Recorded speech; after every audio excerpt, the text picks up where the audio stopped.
Ladies and gentlemen, the Vice President and Artistic Director of the Cultural Center of the Philippines, Mr. Chris Miliado. Mabuhay!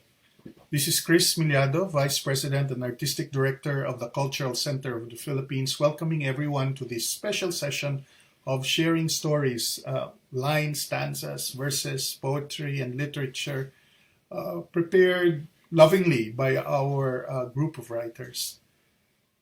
There has been no other time, I believe, since the Second World War and the AIDS crisis in the 90s, that we have experienced so much loss, so much destruction, and so much trauma. It makes me wonder how we will look back at these times, and it makes me tremble with fear at the possibility of even assessing more loss as we look back during these times. How do we recuperate voices that have been cut midstream? How do we write about the trauma? How do we write about the disaster? How do we write about the dis-ease that this has wrought in our lives and our existence? I believe this is the spirit of today's gathering. I believe this is what pushes us to continue to write and to tell stories. So that in telling these stories, we're able to make sense of what has happened and hopefully bridge the silences and bridge the gaps that have gaped wide open because of this pandemic. Allow our writers to lift you from your solitude and bring you to wondrous spaces. Spaces that might be uneasy, spaces that might be uncomfortable, but also spaces that could be magical and spaces that might be able to heal. So with that, thank you so much to our participating writers, Elsie, Rodi, Anton, Edgar, Frank, John, Joanna, Gelan, Ajani, JK, Earl, Jonathan, Richard, Jason, Neldy, among others. Please allow these writers to bring you to other places and hopefully offer the first steps to healing with their stories and with their word. Maraming salamat sa inyong lahat.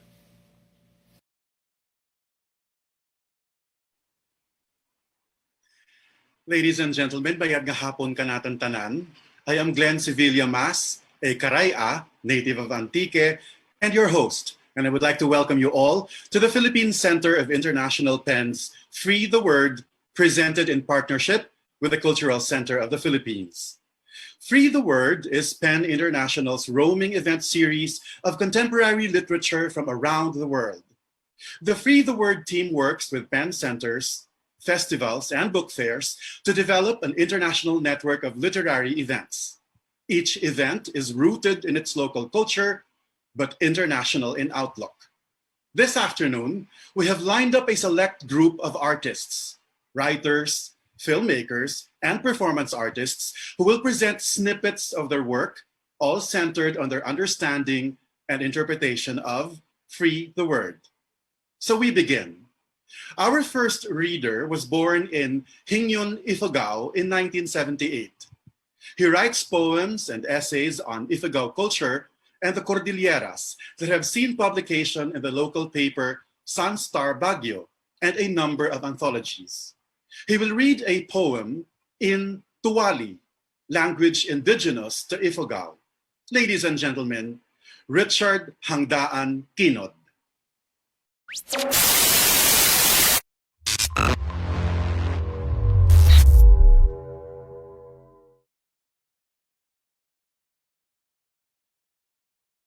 ngudun nan papayo. Haon nan papayo, an wada ni an hinanhin libu, an pihun tunum boblaya. Mumanin atog maid mo'y balolu, adwani yanan bahinti awara. Manin atog at hitumoy niyata. Madmarangol upay di ungak diwa elyawangwang. Ya tuliyo diniliting hinaan pipiang-piangit. Mga nungata on namagnanday udum hi adol. Ya ulay on pinhadu an kumga. Ya maid habumudu hiluwa. Matmatigo di bihita an malpuhbo blen na duma-duma.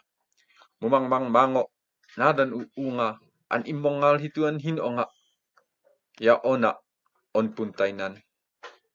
Bahonghong uibang rundi tinawon. Yahayo ang aldibaya. Mga nungata an aymun amaid dilang hindi talogya yuyu. Ya apiit di aam amayu. Matamtam upay diliting an malpuh ni kungkong an muyong. Mga nungata on ay dumakdakol hantudan mumpait an munibusitsit. Magibo uy amalong di bimoble. Hinpohod haera bimoklaan. Mga nungata on waray danag an udum hi algo. Ya ona matawanan. Pinhod ukumadin algo. Andan uunga ya ona bibihi taon. Pinhod udin algo. Antoon maira hinan pihu. Ya ona amayuon. Haon nada an papayo. Ya he di mangibaga hibalolu.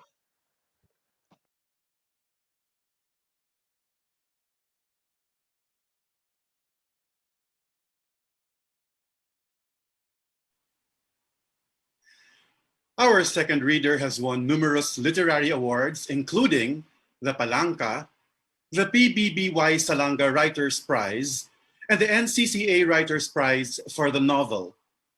4 of his books, including the first 2 of his Janos Silang series, have won the National Book Awards for Best Novel. The translation of his first novel to English was longlisted to the Man Asian Literary Prize in 2009. He is currently an associate professor at Ateneo de Manila University and a visiting professor at Osaka University. Ladies and gentlemen, Edgar Calabia Samar.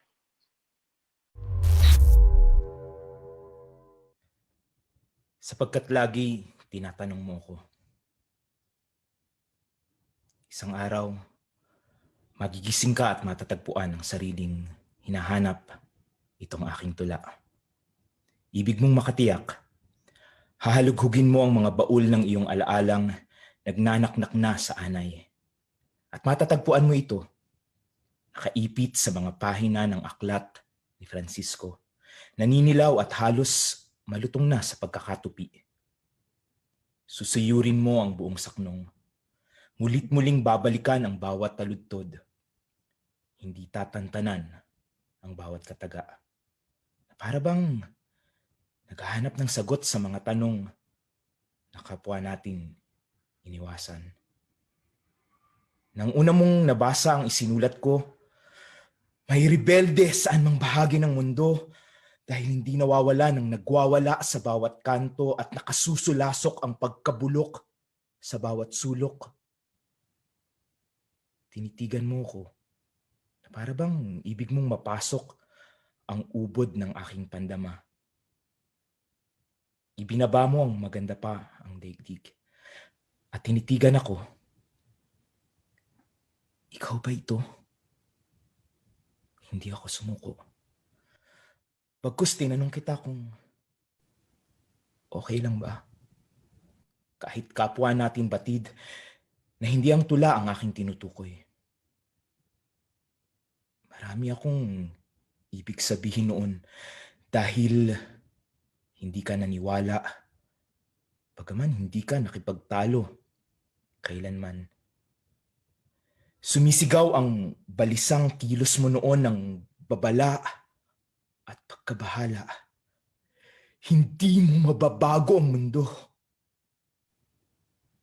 Subalit, sa iyo lamang ako may ibig patunayan. Lumisan ako sapagkat ibig kong panagutan ang iyong kinabukasan. Walang ibang patutunguhan. Hintayin mo. Isang araw, magigising ka at matatagpuan ang sarili sa muling pagbasa sa aking tula. Mauunawaan mong sa kabila ng lahat, tula nga lamang ito ng pag-ibig. Pag-ibig lang naman. Pag-ibig lamang. At sa wakas ay matututuhan mo na itong ibigin din at patawarin.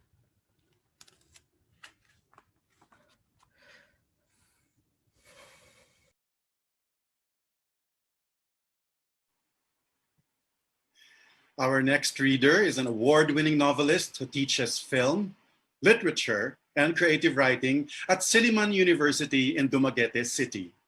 He was writer-in-residence for the International Writers Program of the University of Iowa in 2010. He also does graphic design and has produced the film documentary City of Literature, directed by the Chinese filmmaker Zhao Louis Liu. He is the founding coordinator of the Edilberto and Edith Tiempo Creative Writing Center in Silliman. Ladies and gentlemen, join me in welcoming Ian Rosales Casocot. Hello, everyone. My name is Ian Rosales Casocot, and I'm here to read an excerpt from my essay titled Writing to Live. Most of us don't have the kind of passport that can whisk us away so easily to runaway land, where newness of place can be a portal for finding ourselves and the correlative of reinvention. Most of us don't have the privilege of even motorized mobility, much needed for the getaway when all seems lost. But the idea of just running away and letting go feels increasingly compelling for some of us, especially in the wake of COVID-19 and the upheavals it has wrought, most of them coming as a shock, rattling foundations we thought were firm. There are those of us who have lost loved ones. There are those of us who have lost employment. And there are those of us who have lost that old sense of sure footing. And many are tortured by mental health struggles that the lockdown has unleashed to their full ensnarement. In my case, it's a general feeling of paralyzing helplessness, an anxiety that came in cycles. I found myself an insomniac and grinding my teeth. In January, I began losing my hair from the stress. I'd wake up clumps of hair on my bed. I'd find them on the floor, in the bathroom drainage, and it stopped in March inexplicably as it had begun. In the middle of 2020, I decided to become more vocal with my own struggles, writing about them on Facebook and in essays such as this, hoping to do three things. First, to normalize the conversation on mental health and to help rid it of its historical and cultural stigma and provide a voice for those who struggle with it in secret. Second, to give myself a form of articulating my own demons, hoping to tame them. And third, to live. Some people uproot themselves, to run away, reinvent themselves to find new anchor from the old turbulence. But I don't have a van like Fern in Chloe Zhao's Nomad Land, and I don't have a passport like people from the first world. But I know that I can write, and somehow it occurred to me that writing could be its own form of escape and survival. I've written so many essays to chronicle my state of mind, my wish for hopefulness. But sometimes I turn to poetry too. And in one of my darkest episodes last year, in the middle of 2020, I wrote one titled Suicide Note. Let me read to you now that poem.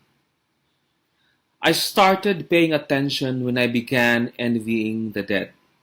Their obituaries read like brochures to loftier oases the living damned have no map for. But the dead will not spill their secrets. Their stillness says, stay. We've lived the inverted hours, beheld sun that does not shine. In a ravaged world, there's empty dullness devoid of ache that reminds us of living. One day I'll know what stillness is. Like quenching secret cistern water, my thirst will find in the void. I've paid my dues in pain, and I will be ready. Writing that poem, no matter how painful it proved to be, kept the darkness at bay. I lived. Much later, I'd write another poem, this one a little bit more hopeful, titled Bird. Let me read to you now that poem. When I'm able to fly away, I'll think of this gladly as the time gravity embraced me, made my wings inert. There was pain from all my broken dreams of soaring. The sutures of no flight defined what must be endured. It kept me alive, I think, that torment. It kept my eyes open, and I saw the comforting constancy of blueness and the promise of horizons to come. The ground with which I wallowed was calendar and infirmary. To tentatively spread my shy wings, I only really needed reminders of sky. Someday, and here I write from a place of flickering life, even when I still struggle on. I know all this will make sense, and what I've written to chronicle all this, I hope, will be my roadmap to ultimately living for real. Thanks for listening to me read my essay, well, an excerpt of my essay, Writing to Live.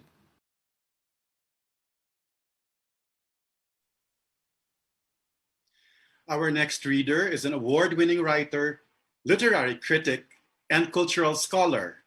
He is widely considered to be a leading pioneer in Philippine gay literature and the most published author in Kinaraya. He teaches literature at the De La Salle University and is the Secretary General of the Union ng mga Manunulat sa Pilipinas, or UMPIL. Ladies and gentlemen, here is John Irmil Teodoro. Hello, I'm John Irinil Teodoro, reading for Free the Word PH. I will reading a poem from my book Somar Blumor, Poems Written in Europe, in Kinaraya, Filipino, and with English translations. I will first read the poem in Kinaraya. Poet. Sa pagsaulog kang kaadlawan ni Cirilo F. Bautista, kadya nga 9 kam Hulyo 2016. Ay salamat, poet man gihapon ang tawag nanda kang mamalaybay rugya sa Sweden. Ugaring may darwa, pasanda ka tinaga, dektare kag scald. Dektare? Daw tunog diktador. Kung sa bagay, ang mga mamalaybay lamang ang may kinamatarang nga maging diktador, hay sanda ang gibugayan ka mga diwata kang tigda nga dila. Scald? Siguro hay makapaso ang mga binalaybay kung tarem ang utok kag baratyagan kang mamalaybay. Hambal mo gani, makapilas ang mga tinaga, may nget-nget ang pagsambit kang pulong. May gamay nga balay akurugya nga ginasulatan, nga nagapanundam kanaken kang balay mo kato sa bukid kang mga pine tree. Sa sagwa, nagatururuho lang ang kabulakan sa kilid dalan. Maanya kang andang karantahan. May kasubo sa kasadya kang akin mga binalaybay. Poet, dektare, scald, makata, mamalaybay. Amo kita karia, liwat-liwat nga mabuhi, dungan sa mga bulak kang tingadlaw sa diyang banyaga nga pungsod, tungod mga pinili kita na inanak kadyang kalibutan. Here is the Filipino translation. Makata. sa pagdiriwang ng kaarawan ni Cirillo F. Bautista ngayong 9 ng Hulyo 2016. Ay salamat, poet pa rin ang tawag nila ng mamalaybay dito sa Sweden. Kaya lang may dalawa pa silang kataga, Dektare at Skald. Dektare? Parang tunog diktador. Kung sa bagay, ang mga Makata lamang ang may karapatan na maging diktador dahil sila ang biniyaan ng mga diwata ng matatas na dila. Skald? Siguro dahil nakapapaso ang mga tula kung matalim ang utak at damdamin ng mamalaybay. Sabi mo nga nakasusugat ang mga salita, may kirot ang pagsambit ng wika. May maliit na bahay ako na sinusulatan dito na nagpapaalala sa akin sa bahay mo noon sa bundok ng mga pine tree. Sa labas tumutubo lamang ang mga bulaklak sa tabing daan.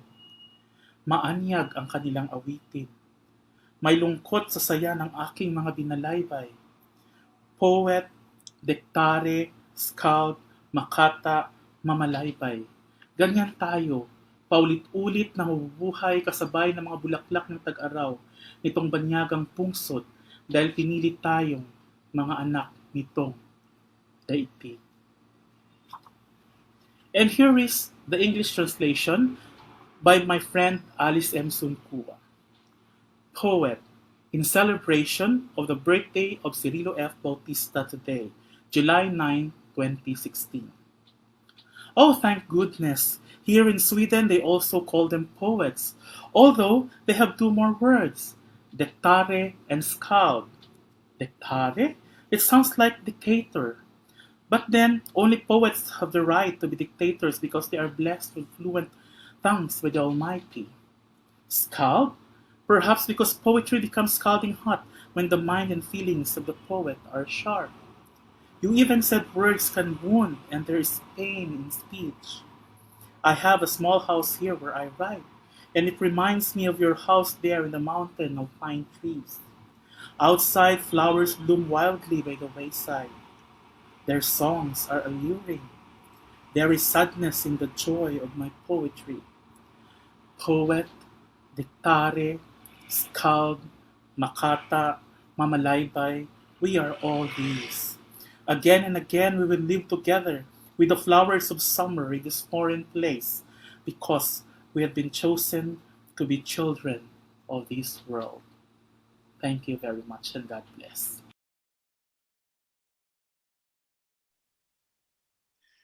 Our 5th reader is a family man, entrepreneur, field researcher, writer, musician, martial arts enthusiast, outdoorsman, and a survivalism hobbyist.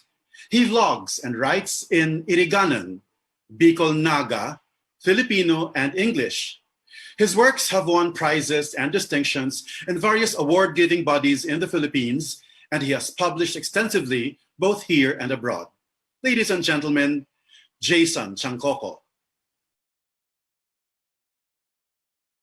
Hi there, Jason Chancoko here. I hope you are in good health. The poem that I will be sharing for this occasion was written by me last year at the height of my so-called outdoors poetry project, where I would hike or camp alone in the wilderness and record poetry or write poetry while in the wilderness. I would post them on my YouTube channel, Hagbayon. So kindly check my YouTube channel and on my Facebook page of the same name. The poem is called Anbulong in Bicol and Ang Lunas in Tagalog. The poem came in 2 languages, Bicol and Tagalog. So here's the Bicol version. Anbulong. Tanaw ang syudad, hali sa tuktok kan bukid. Ibinaba kan babayi ang sako. Pasinarom na. Kumililyab ang sundang sa saiyang mata. Kan mahiling ang kamasitasan. Tulos na pigtapas asin isinako ang mga dahon. Duman sa ibaba, karuna hulugan rinibong aninipo, an kasentrohan. Habo nanggad pa daw. Asin pirit na ipinagsiseleebrar an pagtindog kan aso, asin pagkalayo kan mga gadan. Igdi na kita mapaaga, doktora, hapot kan sarok pang babaeng palibot lamud an badong puti. Dai, simbag niya. Kaipuan tanang makapuli. Ang lunas. Tanaw ang lungsod mulang tuktok ng bundok. Ibinaba ng babae ang sako. Magtatakip silim. Kuminang nasundang ang kanyang titig nang makita ang halamanan. Agad na pinagtatapyas at isinilid ang mga dahon. Sa dakong ibaba, wari nahulugan ng laksa-laksang gamugamo ang kalungsuran. Na ayaw pagapi at pilit na ipinagbubunyi ang pagsasagusali ng mga usok at pagsasaalipato ng mga bangkay. Dito na ba tayo magpapalipas ng gabi, doktora? Tanong ng isa pang babaeng nagsapusali ang blusang puti. Hindi, sagot niya. Kailangan na nating makabalik.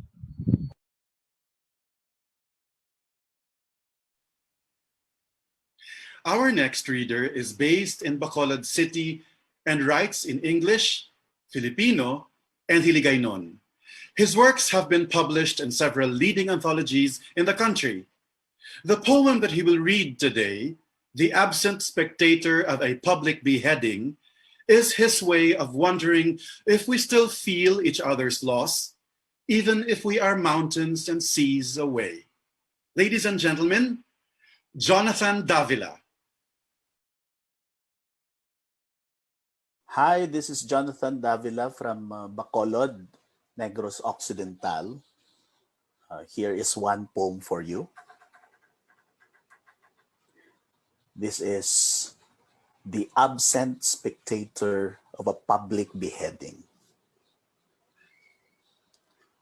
The picture on the paper is quiet. By this time, his blood on the sand have dried, and that one whale in the market where he was dragged and beheaded, drowned by the cars and hawkers. His kind neighbors, the grieving wife, the lean dog, and the children, their laments will soon find its bed in the routine of waking and sleeping. It does not matter now if he was indeed a collaborator or a believer of the faith.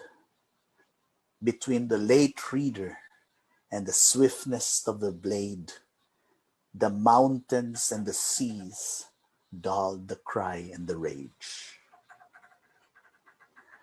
At the back cover of this issue, as if to calm the anguish of the news, the editors have picked a moon from a lyric, with lovers walking hand in hand in a musical memorial of the glorious old city.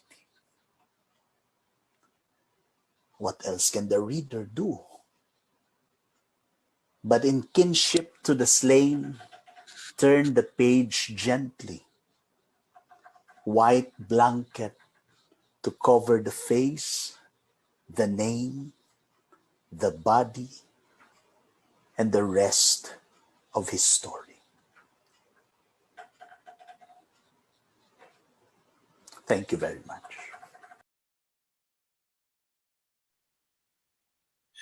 Our seventh reader is a photographer, a poet, and a peace advocate.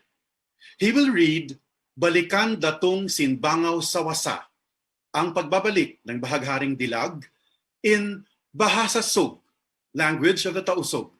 Ladies and gentlemen, join me in welcoming Neldy Holo.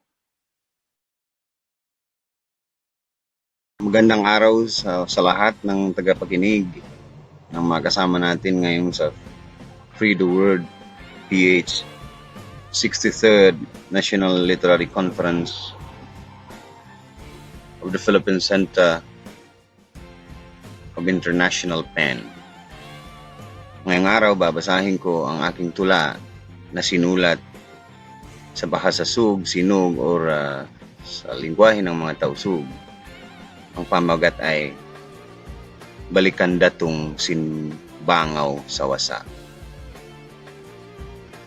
Maraming salamat sa inyong lahat. Titik Badlis Bantuk Iwanwarna. Malingkat katanum halawm hiul isuk hagin hawa sin manusia. Gimalay kiu kamoy bisara sampai jimatu in pagsagot atay. Suara iwan tingog hipus nagpuon. Giabon in lupa di magto sinlo. Langit dimuhon kagulita, kaya pasaran limindum isa-isa. Nagurul sinlimpa halingkong taluas. Akaw man maluag, liang pasan inha. Liarutan sa hayanan na bitisok na, panghukum bukun ganta, ba't in kasabunalan, timindog, hapuon niya ta. Intigid lumuay pa similak habilik sa haya. Sa pantun panamat inisin kisa marwa. Atungod patanda puti tampat asiwi, bangmayan mumpaat magbalik bati. Malimaya habaggutan sinlapal, demikian haliburan sin kabtangan. Hapag akaw kawasa sintingog iban suara, nagbin sa kakahanungan, nagpali. Limpa, way nadan malawa, sampay balikan, datong sinbangaw sa wasa. Magsukol at maraming salamat sa lahat.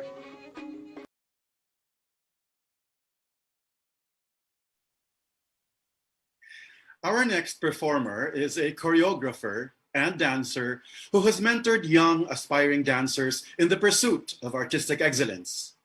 He envisions to provide a platform to develop and expand Philippine dance and at the same time train and promote young Filipino dancers. He is now a resident dancer, teacher, and choreographer of the CCP Dance Workshop under the supervision of National Artist for Dance, Alice Reyes. Ladies and gentlemen, Earl Sorilla.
Our next reader is an award-winning poet, playwright, and fictionist.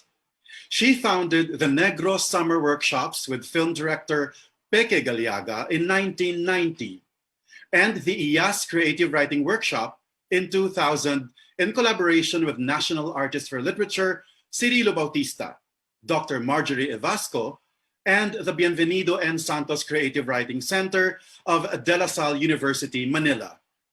She was inducted to the Palanca Hall of Fame in 1999 and is the recipient of several awards from the CCP, Free Press, and the Philippine Centennial Literary Competition. A fun fact about her: she was Miss Siliman 1964. Ladies and gentlemen, Elsie Coscolluela. Katipunera. Listen, the children's voices hush at Angelus, and the tower bells of Mary, Mother of Jesus God, breaks the cold and startled air. But from the seas and streams and slopes, old winds sweep past the dead years like ghosts that would not sleep. Over towns and towers, the cry of cicadas spells rituals of blood and bone, echo the chant of gifted tongues. Listen, and I sit, wrapped and anguished at your feet, caught by the nerve strands of your grief. The secret circle closes in this upper room, where scrolls, frayed from too much touch, conjure fast figures in the mind. True, your ranks have swollen far beyond first hopes, forging here a primal force. I break into your small circle and serve you coffee in tiny cups. As always, I shall be on my toes, listening behind the door, while in the garden children dance and sing as guards march upon the cobblestones. An inner eye foretells betrayal, but the candlelight cannot reveal who or when or why. All night doubts hang like a millstone strung around your neck, and I watch the knotted fear swell with mournful eyes.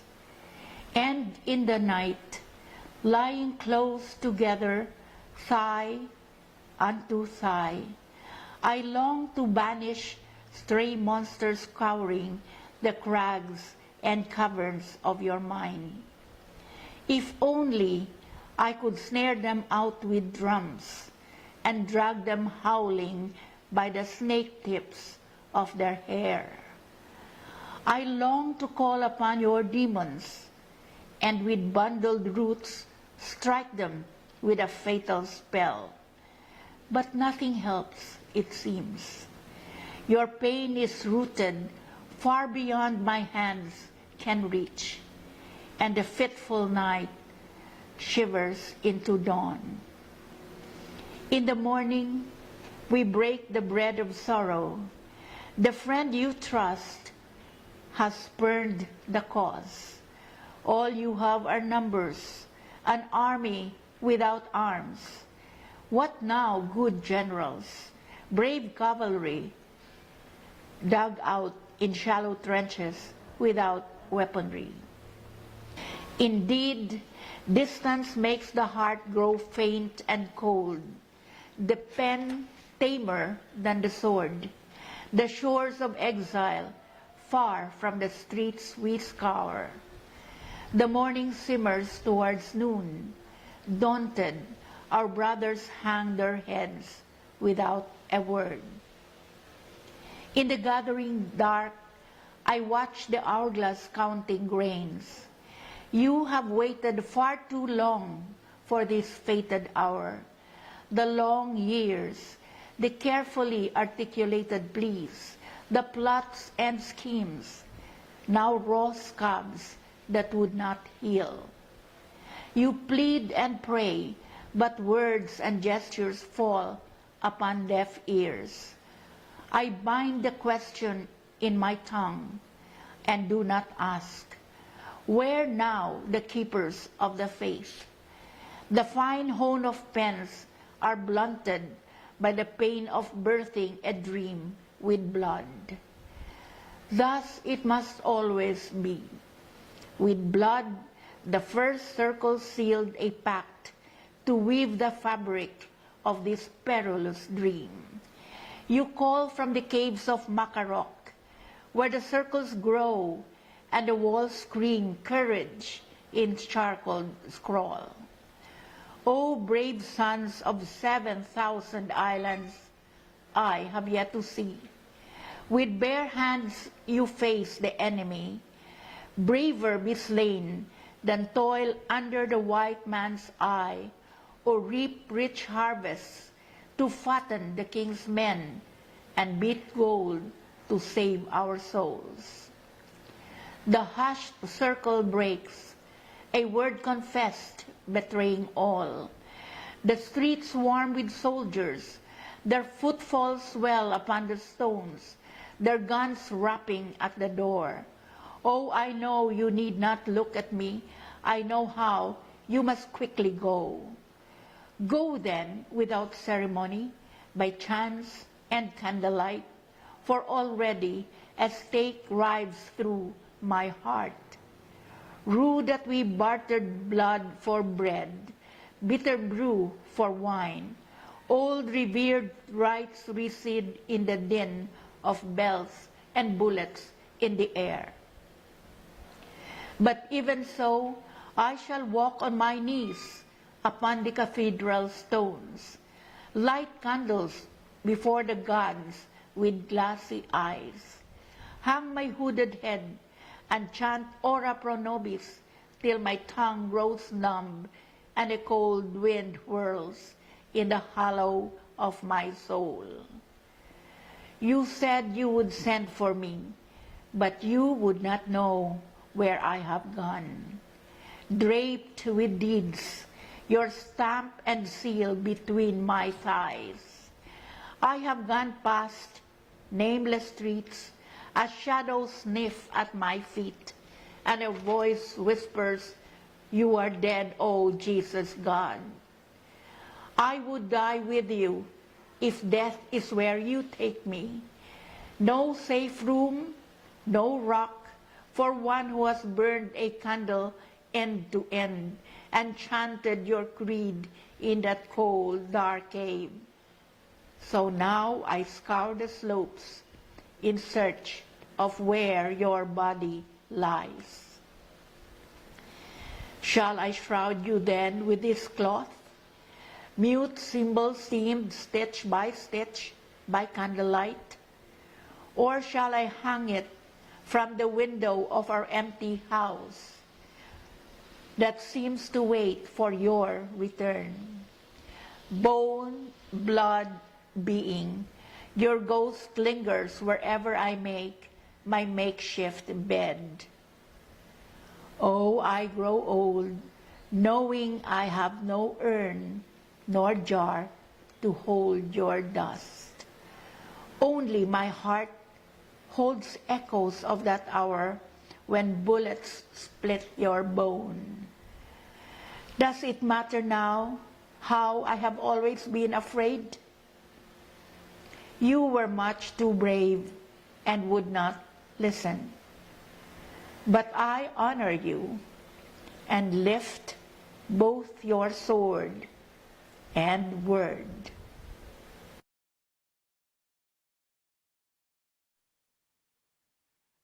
At this point, ladies and gentlemen, the Philippine Center of International Pen would like to acknowledge Carl Castro for our conference logo this year. So duro-duro gid nga salamat, Carl. And now, our next performer is a playwright, actor, theater director, and screenwriter. He is currently head of the Writer's Block and the co-founder of the Virgin Lab Fest, an annual theater festival of new works for the stage. He has won many awards, including the Palanca Hall of Fame. To read an excerpt from his play, The Return of Flor, please welcome Rodi Vera.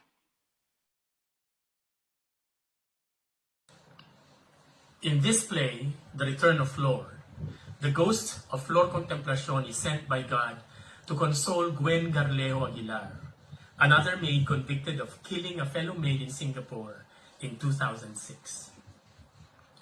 Gwen woke up at 3 a.m. and she said, "You are still here?" I answered, "Do you need anything?" She thought for a moment, and then she said, "I wish that they will help my son. He is sick. I cannot send money after they arrested me. Also because I already paid the down payment for my caregiving course.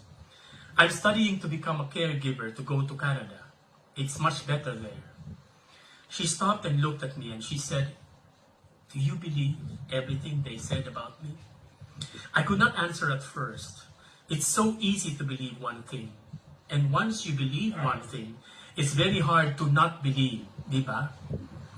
Even if there is a lot to prove that it is not true. I answered her by asking, do you believe everything they said about me?" She answered, "We believe you are innocent." Many Filipinos believe that it wasn't I who killed Delia and the little boy. They think it was Mr. Wang, Delia's employer. They said this is what really happened. One day, Delia was doing the laundry and the boy was in the bathtub. The boy suddenly had an epilepsy attack and drowned without Delia knowing. When Mr. Wang came home and found the boy dead already, in his rage, he killed Delia. Very good explanation, di ba? It would have been so easy. Bad employer kills oppressed maid. Many employers here don't care for their maids naman talaga. So, this will be a very good example. A Filipino lawyer stated that I confessed because I was forced to do so. And the reason I admitted to the crime is because I was tortured. Do you want me to tell the truth or the fact? You see, in this world, facts are more truthful than truth. A fact can never be challenged. A man from the Home Affairs Ministry dismissed everything the Filipinos said. He said, if Flor Contemplacion felt that she was innocent, why would she choose to say so only to a prostitute in prison? Prostitutes, you see, are never reliable. There was no evidence of torture on my body. Those were not electric shocks, but EEG tests, they said. And besides, it has been 4 years since the crime was committed. Why did I not protest early? My defense lawyer advised me to admit to the crime because I was insane. And so I did. I pleaded insanity. And this is how I remember it. I saw red. I saw Delia. She was getting smaller and smaller. The more I shouted at her, she got thinner and she was shaking in fear. I could not hear her. I asked her to speak up. Laksan mo! I told her I can't hear her. Then she kept on shrinking and shrinking until she was this small. I could see her yelling at me, but I could not hear it. And I picked her up with my thumb and forefinger. I brought her near my ear. Still, I could not hear her. She was too small. Her voice was too soft. So I crushed her like an ant. That's how it happened. That is the truth. Now you know the difference between truth and fact. But my fingerprints were not found on the 2 dead bodies, and Delia's diary was never submitted as evidence. There were no witnesses on my side. All that had heard my story was a prostitute, and I told it to her in jail, not in court. Even Delia's husband thought that I could not do that kind of damage to his wife's face and neck. Only a man as strong as Mr. Wang could have done it, he says. The prosecution cannot establish the time of death. Gwen started to cry. She asked me, "Is the hanging going to be painful?" I said I was at peace with God when I climbed the stairs to my death. I sang a song very quietly. I did not do it. I am innocent. And all I could say was, everyone is innocent. We did all we could to make our life better. But sometimes that is still not enough. Or maybe that is not the important thing. Gwen looked at me and said, tell God this is a very bad joke. If he wanted to start a joke on Singapore, why use me? I remembered, what is the joke about anyway? I asked God, I don't get the joke. I said, what is the joke about? God said, it doesn't have to be about anything. I created the world as a joke, and it continued to evolve on joke after joke after joke. You mean I got killed because of a joke? And Gwen, your daughter, is also part of a joke? Who is laughing? And God said, you will not laugh until you get it. When will we ever get it? How many more will get killed until Singapore gets the joke? And even if they do get it, they don't laugh very much in this country. And God said, oh, you will. I promise you. It's funny once it becomes clear to you. And when one laughs, it's easy to make others laugh. And what about Gwen? Is she just a setup for your joke too? This is why I sent you, she said. So she'll know. She's not laughing. The punchline is not out yet, he said. And well, you see, before the punchline, it can get so frightening. What can your jokes do? None of these will ever bring my life back, nor would it change things here in Singapore or in the Philippines. What's so life-changing about the life of a poor washerwoman who only got to 6th grade? All that happened is forgotten now. We are still a poor country. Singapore still kills its criminals. The domestics still clean the windows from high buildings. Lucky Plaza is still busy on Sundays. All I wanted was to send a box of goodies home. Instead, it was me they sent in the box. I should have asked them to insert pasalubongs in my coffin. We could have saved a lot on postal delivery. Funny, ano? God is right. It was all a bad joke. The sad thing is nobody gets it. I asked God what happens next. He did not answer back. I looked at Gwen. I said goodbye and told her I will be back. She was hoping I will have more answers. But I did not have any. She will just have to wait. We will all have to wait. In the meantime, it is so nice to sing. Thank you.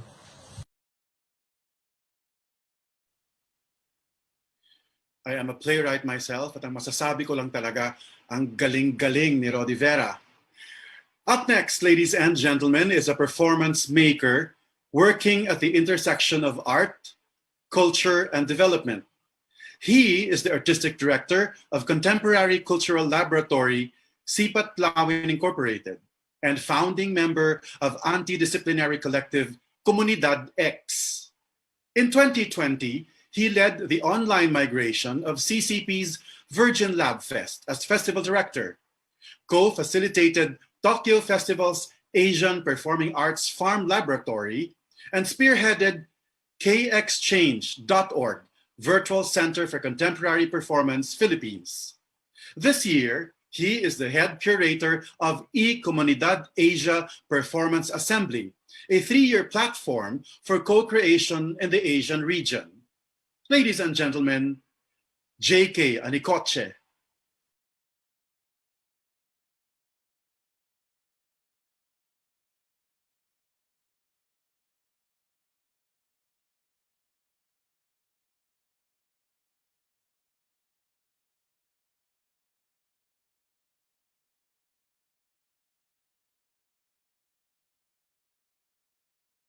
Can be distributed to the different cells. But at this time concluding, they can be brought to a testing station to RITM, Cook County Line Cousin. The kit is the kit. Nimandanay lumalabas ka.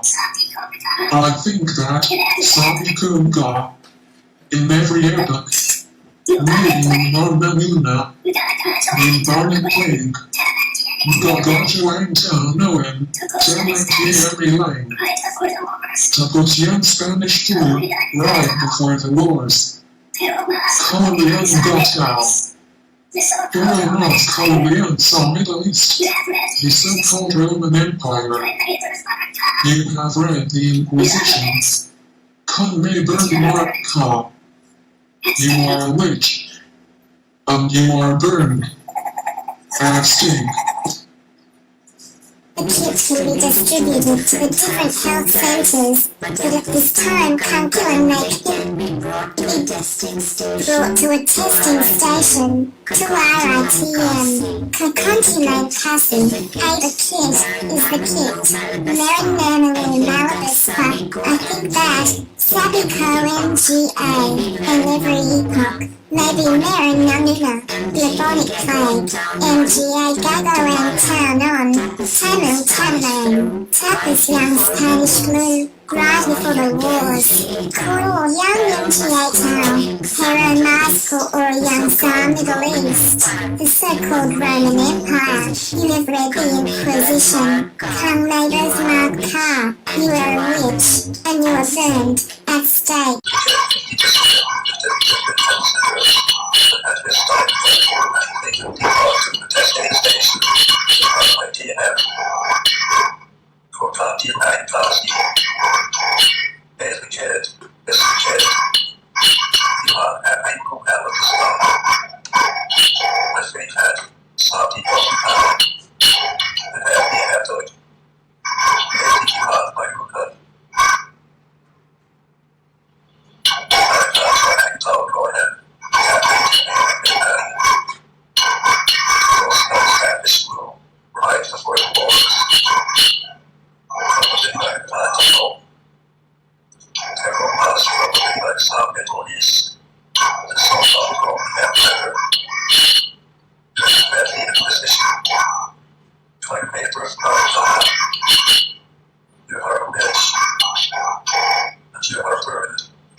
Our 12th reader is a published playwright, translator, stage actor, and director. He has twice been awarded first prize in the Don Carlos Palanca Memorial Awards for his plays. He is currently developing a collaborative playwriting process called Actor-Sourced Playwriting. He teaches directing, Shakespearean performance, and theater theory in the Fine Arts Department of Ateneo de Manila. He is the current artistic director of Tanghalang Ateneo, the longest-running college theater company in the Ateneo. Ladies and gentlemen, Gelan Loarca. Ang babasahin ko po ay mula sa aking dula na pinamagatang Ardor. Ang eksena ay sa isang rally at ang nagsasalita ay si Kali, isang indigo child na 7 taong gulang. Gising mga kasama! Kayo tang nakalalangon yung ideolohiyang petiburgis na haling sa kapayapaan. Ano bang ibig sabihin ng kapayapaan? Na may bahagdan ng populasyon na binubuo ng mga mangmang at walang boses, ang patuloy na inaabuso, mga dugo nila sinisimot ng mga vampirang burokrata kapitalista, basta't hindi sa inyo ang leeg na dinarakma at sinisipsip ng mga halimaw. At sa oras na kayo nang ngasabi ng mga demonyo, saka kayo aalma. At paano?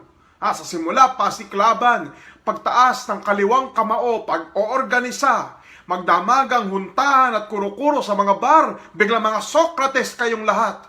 Habang nakikinig ng mga tulang-tulala na kisasagwa ng pagkakasulat, nanonood ng mga gasgas at reaksyonaryong dolansangan na pulos-pulpol ang mga artista, at palagok-lagok ng alkohol nang di naman nalalasing, o paghit-hit ng damo nang di naman nasasabog, mga maligamgam, dinudura ko kayo.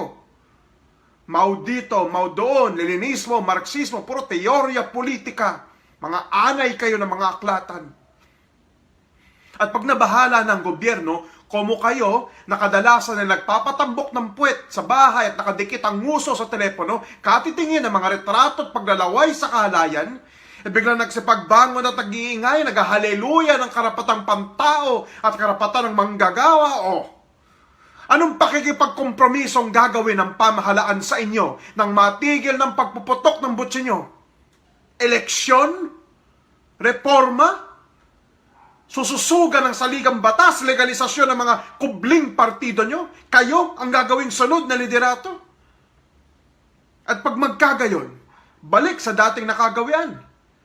Pahihintulutan nyo ulit ang mga vampira na maglimayon at magpakabundat hanggat sa sumobra uli sila, paperwisyo uli kayo at mag-aalma na naman. Paulit-ulit ang palabas, komedya, moro-moro, bolaga, showtime, ad infinitum, ad absurdum. Hindi pa ba malinaw, mga kasama?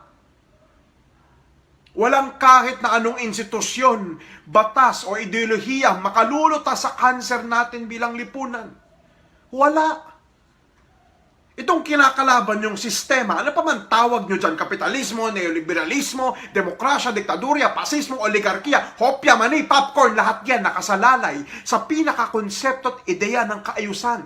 Kahit kayo, ikaw, na handang mamatay at pumatay para sa bayan, para sa masa, alipin ka pa rin ng mga vampira at ng kanilang mga batas, moralidad, prinsipyo, pamumuhay, edukasyon, filosofiya, relihiyon, pananamit, mga tupa.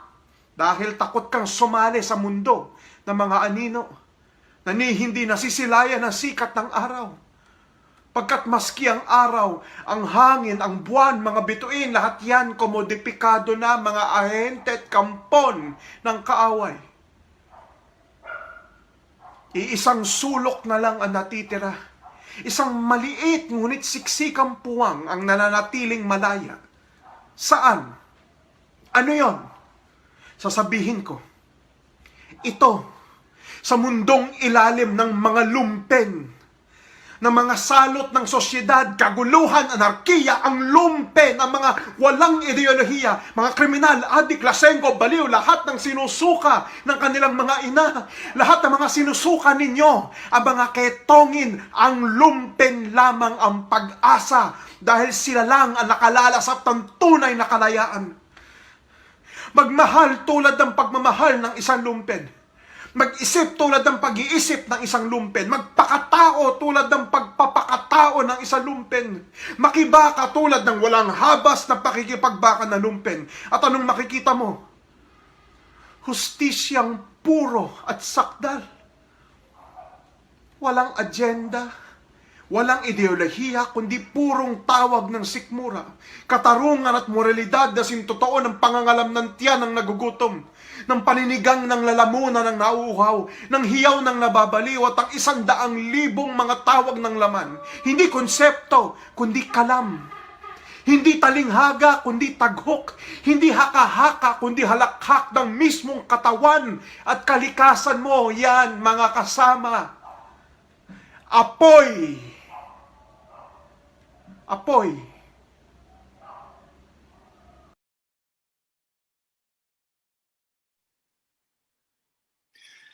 Our next reader is Associate Professor of Literature and Creative Writing at the University of the Philippines, Mindanao.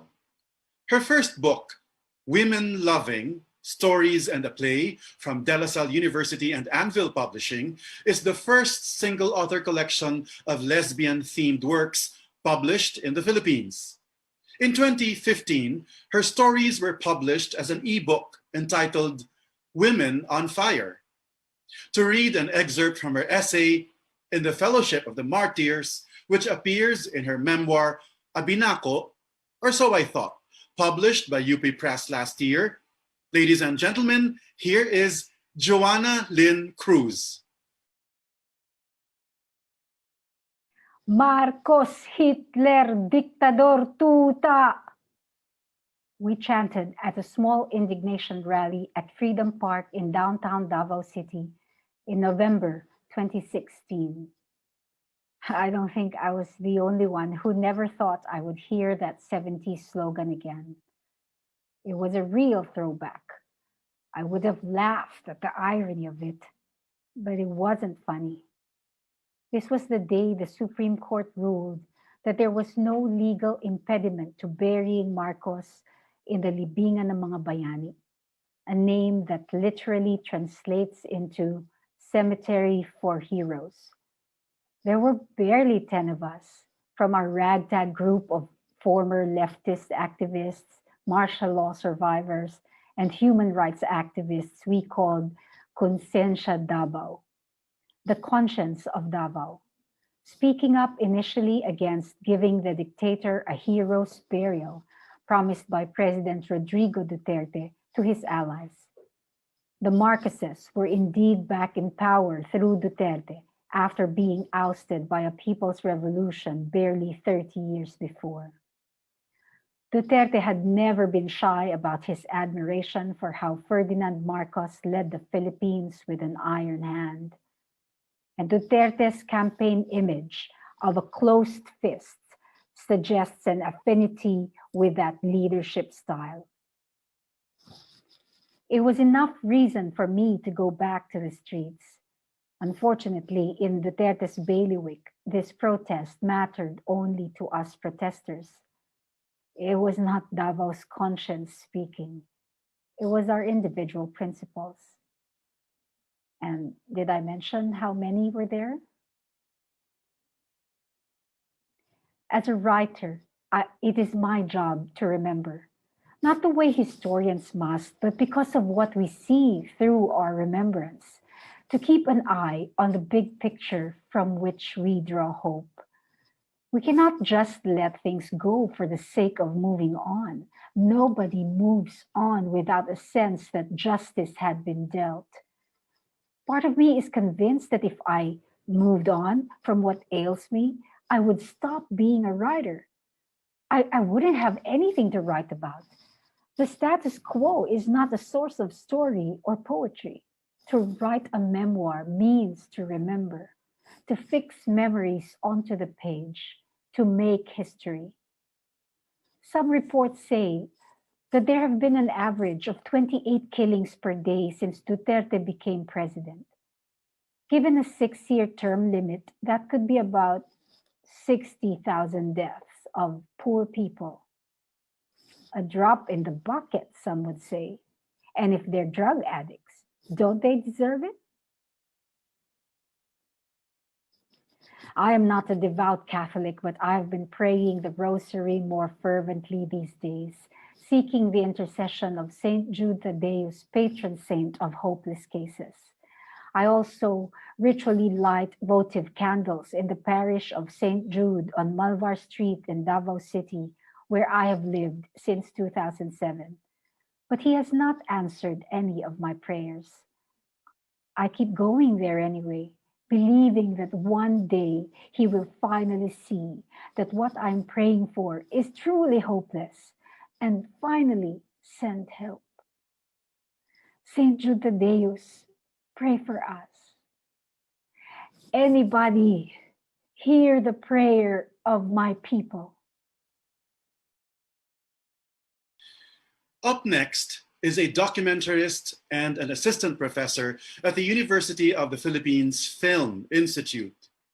Her directorial works include Walay, a documentary about Muslim women in Mindanao; Nanay Mameng, a biopic of beloved octogenarian urban poor mass leader Carmen Dionida; and War is a Tender Thing, an essay film on the war in southern Philippines, told through her family's memories of struggle.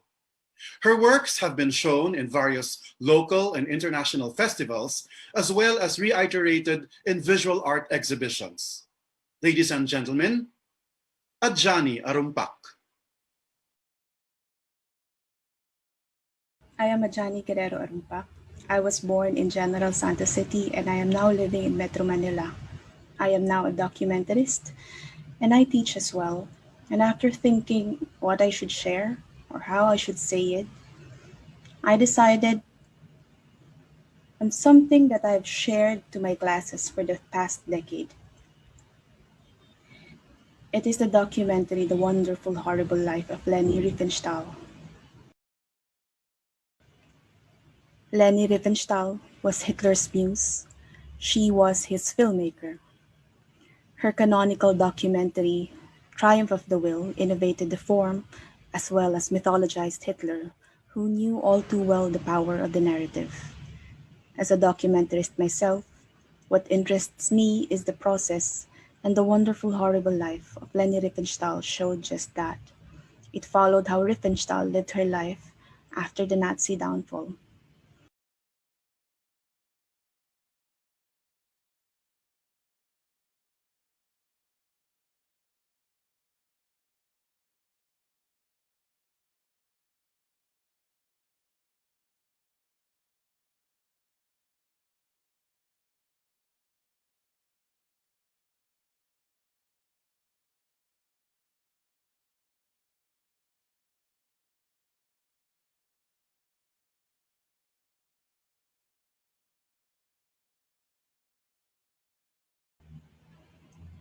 What does political responsibility mean, and to whom is one responsible? Asked Riefenstahl in defiance, prior to her confession. Should I have been a resistance fighter, she challenged, when none at the time were in my circles?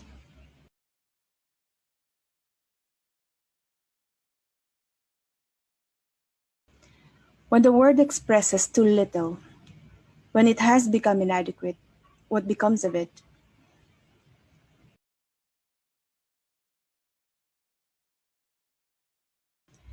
A few weeks ago, I heard this from a webinar about research as a tool for reparative action in documentary field. The ethical perspective is to see that power lies not in representation. Instead, it lies in authorship that has never been the author's possession.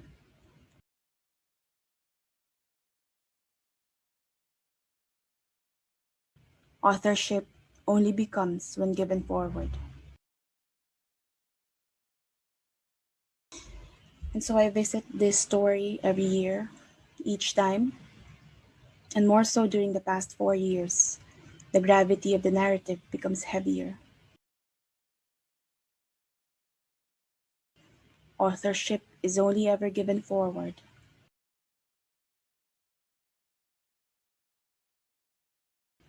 I am defined by what I enable.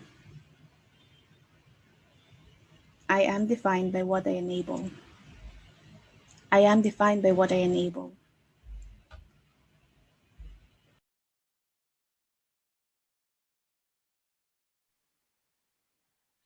Our 15th reader is internationally recognized for work that challenges convention, stunning visual poetry, and language in space. He is a playwright, a director, a filmmaker, and an educator who has received numerous awards, including the Alexander Onassis International Award for Theater, the CCP's Philippine Centennial Honors for the Arts, the Gawad Pambansang Alagad ni Balagtas from the Union ng mga Manunulat sa Pilipinas, and the Palanca for his plays Taong Grasa, Sakurahime, and Death in the Form of a Rose. Ladies and gentlemen, Anton Juan Jr. Cement. The road smelled of fresh cement. Testimony to the government's infrastructure program. New highways buried mud, gravel, dust. In the provinces, new bridges arched over the widest channels, rivers, and lakes, dry docking the balsa ferries by the old riverbank ports. Now converted into cabaret dance halls and whore joints that at night teemed with the engineers, masons, carpenters, lateras, and contractors, builders of the new era's fortresses, city halls, wet markets, all erected to signal the new era of greatness.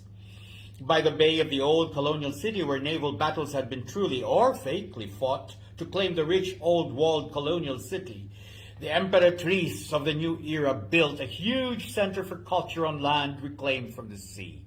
Built in the shape of a leaping frog for luck, it would showcase great artists from all over the world and works of high culture, where monsters and angels would fly to skies above the audience, and entire villages could be enveloped in fire, and pearl fishes could dance in streams of water and light. When the world's greatest ballerina was invited to dance the White Swan, the entire stage was cocooned in soft midnight blue and streams of light. Even a rare albino water buffalo would be led on stage, sans the mud, of course, in the revival of a 1902 zarzuela to mark the greatness of love and monumental heroism. Love was the Emperatrice's banner word, cement the dictators. Love and cement. Those words were going to be the operative words of the New World Order. Love, so the benecktied and besuited could rush to work in the city of skyscrapers and air-conditioned romantic buses that would charge more, that would bear her heart emblem under their crest. Cement for the high-rise tenement and roads leading to progress. Love and cement, so the poor could apply for what she called love loans, for love apartments alongside railway tracks.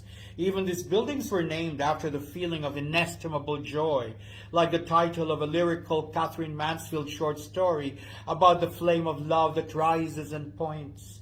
For when she visited the squatters along the railway tracks, bombed with plastic bags of garbage and shit, by those who lived in shanties alongside the railways, her heart throbbed with power and content. She held her lace handkerchief to her nose to bar the stink, but if her eyes performed, and her brows too, rising to heaven like the Mater Dolorosa, they would think it was out of compassion for them, and a tear would fall, as this would trigger her to be called Saint of the Poor, builder of the housing which she proclaimed rose to house the poor out of love for them. Of course, even the Pope was entreated to visit to see and bless the poor, for whom this new and compassionate society was being built. New heart, new buildings, new roads, this was a new truth. And the poor who loved the performance cried with sentiment when she, their beautiful blessed mother, came to them, her eyebrows pointing to the sky in ecstasy, very much like the Black Madonna in the main cathedral, where the Empress' daughter would be married in 2 days. The city engineer knew that cement had to dry or heads would roll, for the wedding was to take place in 2 days in the province of the emperor. On the day of the wedding of the century, the breezes were kind. The Emperatrice boasted of how early in the morning she herself whistled to the winds from her balcony, and the breezes answered her. She had woken as usual at 4 a.m. and shook up those who stole a few winks. Actually, no one had really slept for nights. The women of the village who were gathered at the Palace of the North had been awake, slicing, chopping, mincing tomatoes, onions, ginger, garlic, leeks, lemongrass, chives, pickled eggs, pork, beef, chicken, goat meat, venison, northern link sausages, cheeses, mangoes, strawberries, sweet banana, sweet potatoes. The chefs from hotels in the capital are arranging as rose windows on platters, the embutidos and molos from Spain, and prosciutto and salami from Italy. They created designs and trays of wild salmon from Norway, olives from Kalamata, dates from the deserts of Egypt, mangosteen from Thailand, mooncakes from China, cherries from Cyprus, Gebasian cheeses from Malta, and artichokes from Paris. Food and herbs the natives, or even the guests, had not seen before. The Emperatriz had not been able to sleep that night. She tossed in her bed, still giddy from the Spanish tenor's love songs the night before. She had spent the night with her ignorant ladies-in-waiting in blue, who had pretended they understood the words of the habanera love songs. She did. She had a power of understanding words unknown to her. She didn't know, but she did. Gracias a la vida que me ha dado tanto. Why, oh yes, she understood. She had so much to thank life for. She just listened to the sounds, and she was enthralled by their sense. Why? Hadn't she pronounced the word ENSOUSCIENCE, which her silly intellectual show-off speechwriter had inserted 12 times in her speech, in 12 different ways, no less, and sounding authentic each time, even to the haughty French audience? For after all, they too pronounce the same word in ways particular to their regions. Even they could not understand one another with just one language. She was proud to declare to her foreign hosts that she came from a country with 125 languages and 85 dialects. On insouciance, insouciance, insouciance, insouciance, insouciance, insouciance. Finally, she got to pronounce it right. Insouciance. She could go on freeing the word from its prescribed sound. Me, an emperatrice, to be trapped by a word? I trap them with words so they eat up my meaning. My meanings are the truth, the true, the good, and the beautiful. She loved playing with sound and music of words. Who else would have thought of mixing funding and love, or love with bus, or bliss with home? And as far as that French word transported into English, it was naturally an orphan on her tongue. Who cared about that word anyway, when that faraway land, when even the French didn't understand it anyway? An emperatrice had to conquer with the basic sound and music of a word. She had an internal power to bring out an inner sound, an utterance that was half breath, half cry, and make the tear rise with a wave of a sound so easily, because inside of her there was music and memory. Yes, she could cry while making speeches, while listening to speeches, while visiting the poor, waving to the crowds, because she had the memory of music in her tracks, in her words, in her heart. And so all night, during the post-dinner entertainment, her eyes had welled, listening to the Spanish tenor's lyrics about a pure woman who, because of poverty, was driven out of her village to become the lover of many. She understood the words because all she had to do was to get the pure sense of the sound.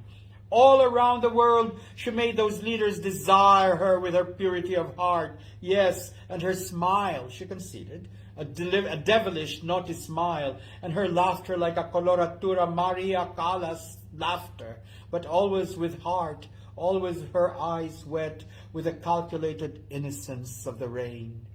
Her heart, her famous symbol, showed through her, outshining even the brilliance of her diamonds. Now she wanted to reprise a song she sang the night before for her people below, producing this great feast. She wanted to share it with them, for them to hear it, and for them to hear her. So she went to the balcony, and there she started to sing. One by one, the animals stopped bleating. Those that were being slaughtered bled quietly to death. Not a sound from the fowl, pigs, goats, cows. When she stopped singing the love song, everyone applauded, and the sounds recommenced. She sang a happy song again, and she delighted that the bleats and the wails and squeaks joined her in what she thought was more modern than any musician's new or avant-garde music.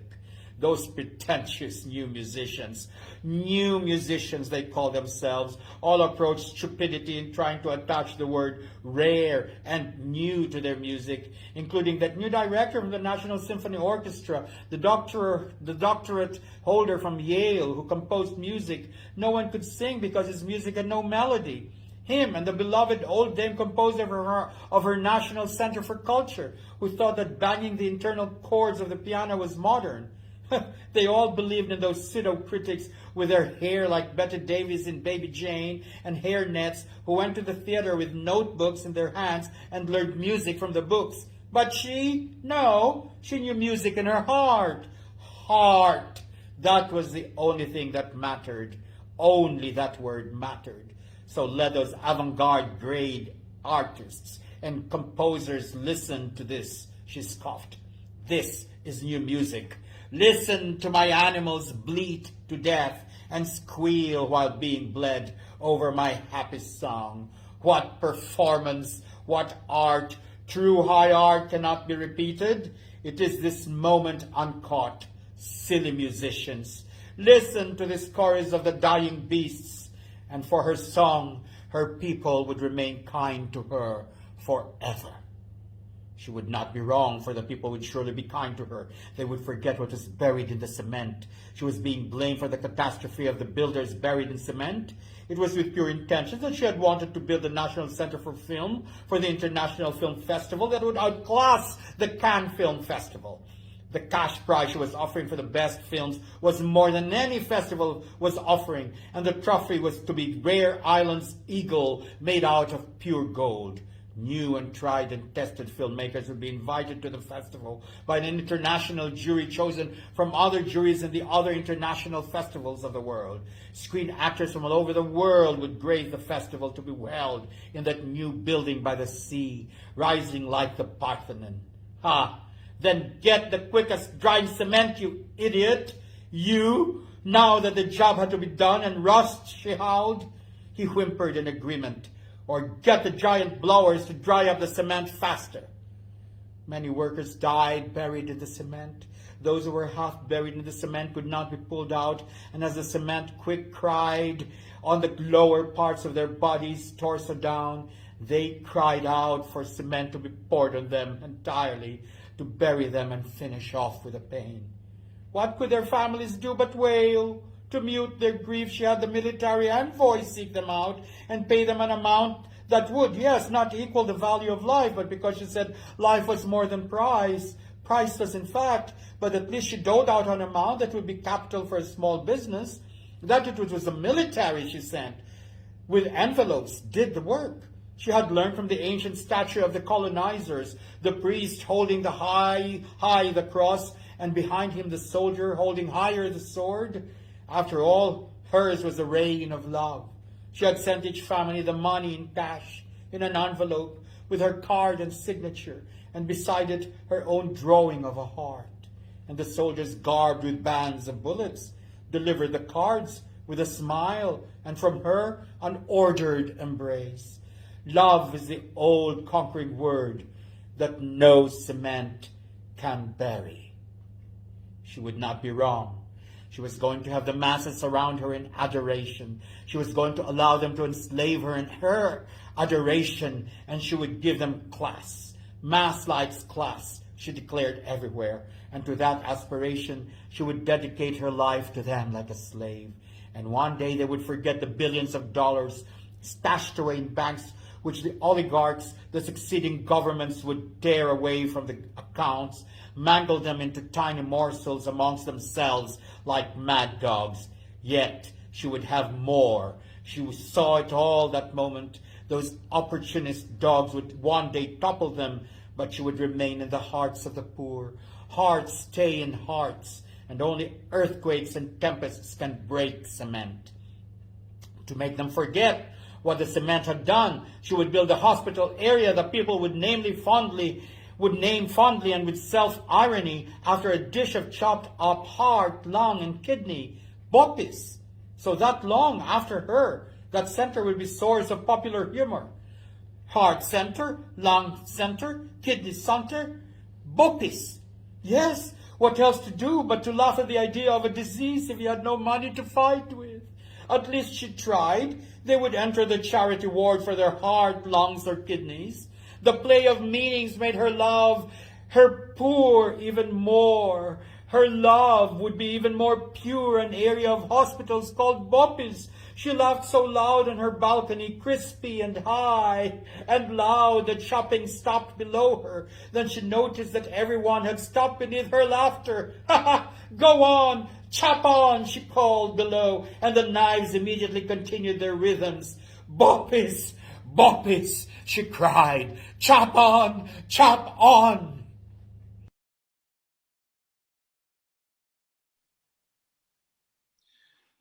And now, our final reader is an award-winning actress who will read the words of a Filipino politician, lawyer, human rights activist, and law professor currently serving as Senator of the Philippines since 2016. Ladies and gentlemen, Angel Aquino reads Senator Laila de Lima.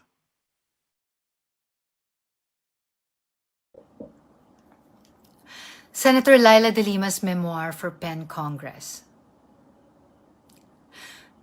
The room was newly painted.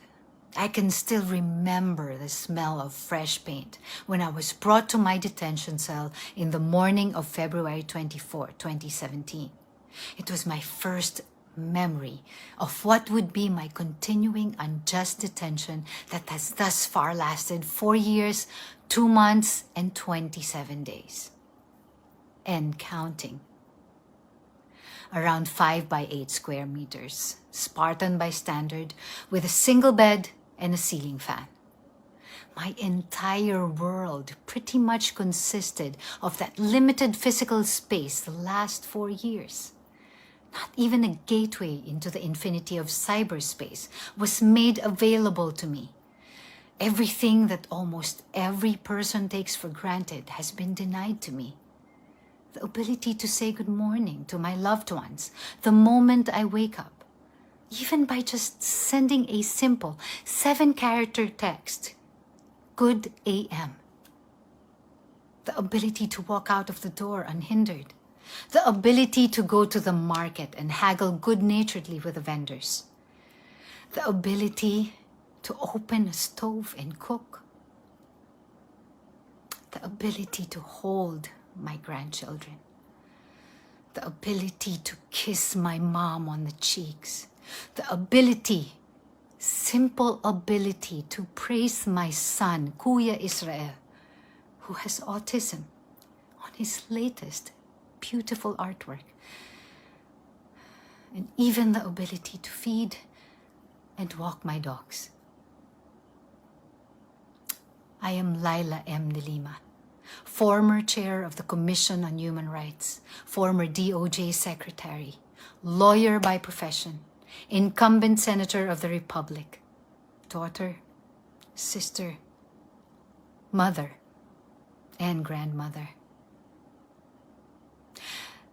They also call me a drug queen, among many other names. The daughter molded into principled public service by her lawyer father is also the most vilified woman in Duterte's time. My siblings and I were raised in Iriga City in Camarines Sur. I graduated valedictorian in elementary and high school under the tutelage of the Augustinian Sisters of the Consolacion Academy. Salutatorian of Batch 85 San Beda College of Law.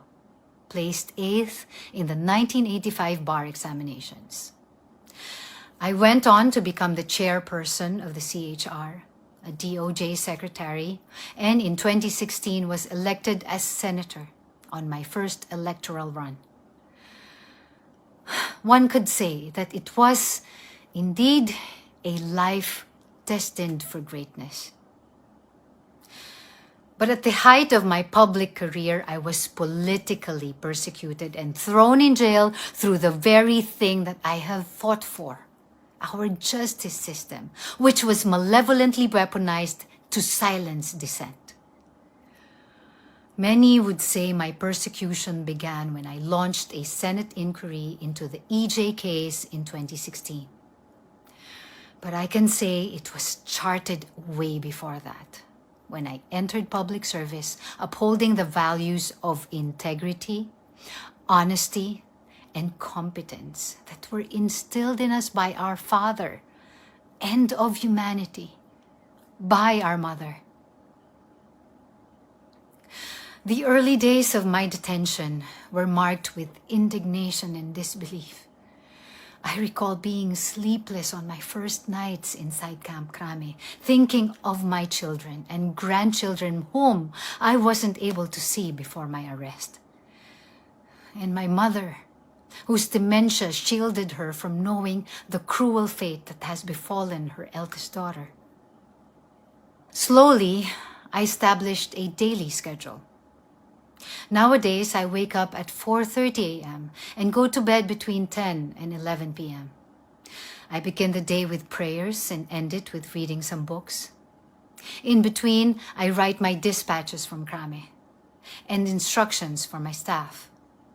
Most of my day is dedicated to Senate paperwork, drafting bills and resolutions, perusing my daily briefing reports, etc., as I am not yet allowed to participate in Senate deliberations even via teleconferencing. I also attend to some chores such as sweeping my quarters, feeding my adopted stray cats roaming the facility, and watering my plants. By 8:30 a.m., I've already exercised and taken a bath. By 5 p.m., I pray the Holy Rosary, read the Bible, and write in my journal. My faith has never faltered, as I always remind my staff and my family, surrendering our fears, our doubts, our anger to God does not mean consenting to the abuse and suffering. No, never.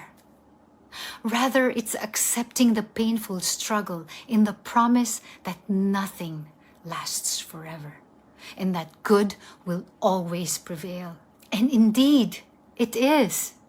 Last February 17, a few days before the 4th year of my detention, I was acquitted by the Muntinlupa Trial Court in one of the 3 conspiracy to commit drug trading charges.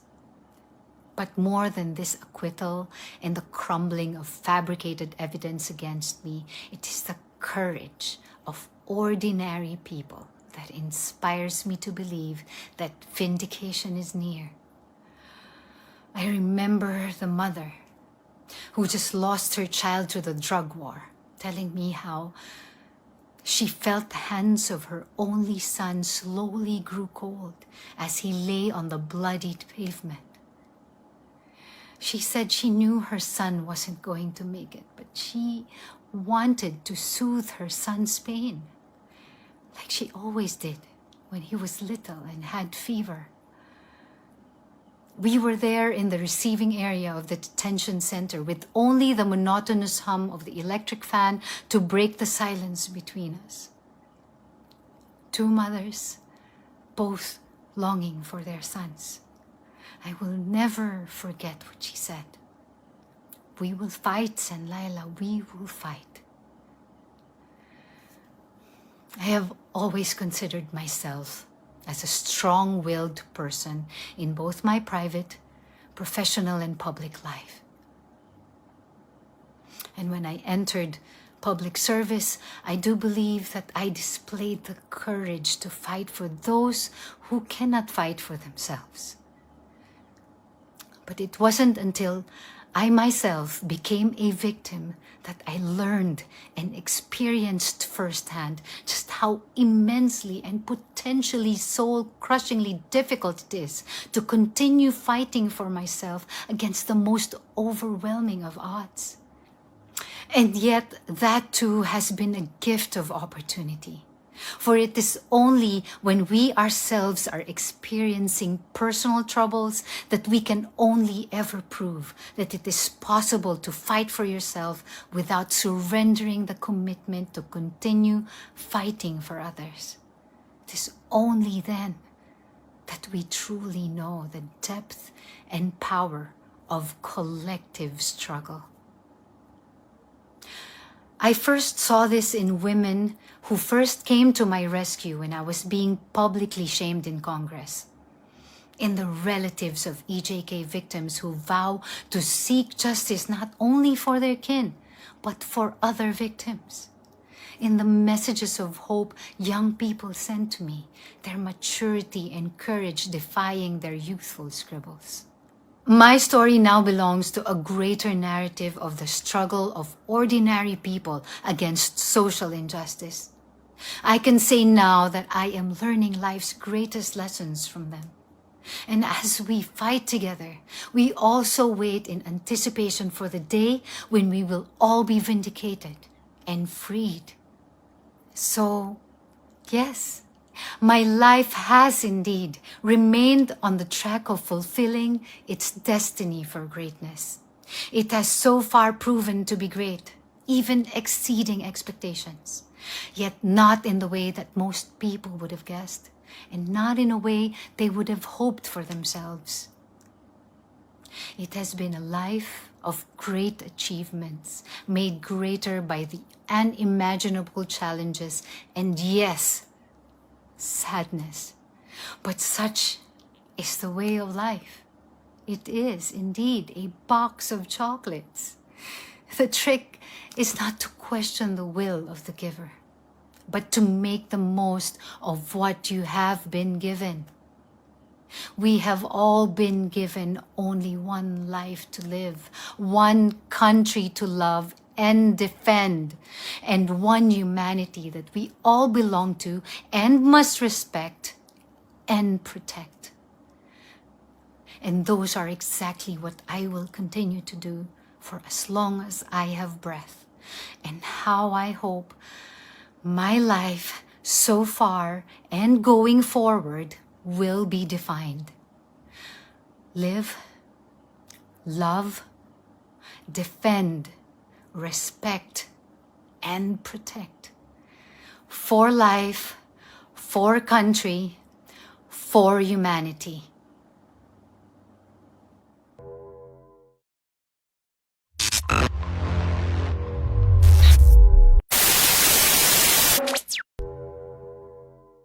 So there you have it, ladies and gentlemen.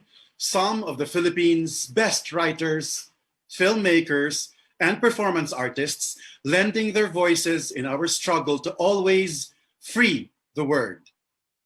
Those who wish to join Philippine Pen may visit philippinepen.ph. The Philippine Center of International Pen would like to thank the Cultural Center of the Philippines and the CCP Intertextual Division for their incredible financial and technical support. Duro-duro gid nga salamat. This is Glenn Sevilla Mas of the Philippine Center of International Pen saying, let this be our mantra. Free the word. Free the word. Free the word. Salamat gid, and see you again next year.